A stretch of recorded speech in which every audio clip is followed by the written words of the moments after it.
پس د سلام نه داسې چل شو چې پښتون تلو هالند ته نو هلته یو هوټل کې کېناسته دا غریب لکه زما جټ صوبهدارو پس نه پوهېد هغه بیره چې ولا کله هغه بورډ راوړه چې یاره ته څه خورې نو ده پکې د یو څیز نه کښې خطه وکړه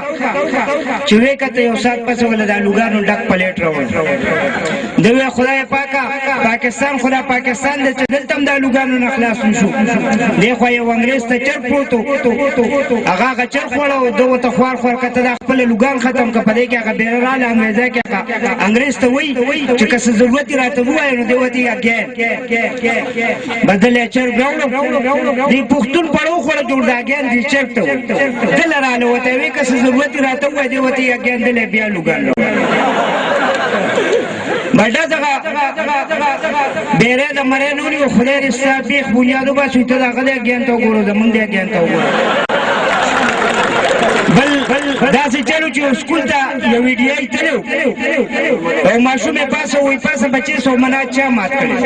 هغه ته ما نه دی مات کړی بیا بل پاسه هغه ته په ژړا شو چې دا به راته منیټر ویلې خو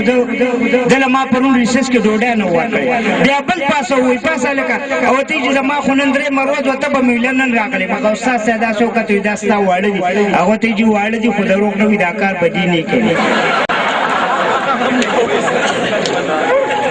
هغه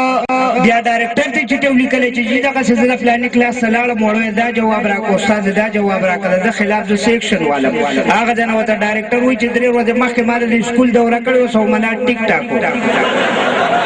دا کوم استاد چې په سرویس نیمګړی دی همدغه د تنخوا نه ریکوري وکړه دا دنه مات شوی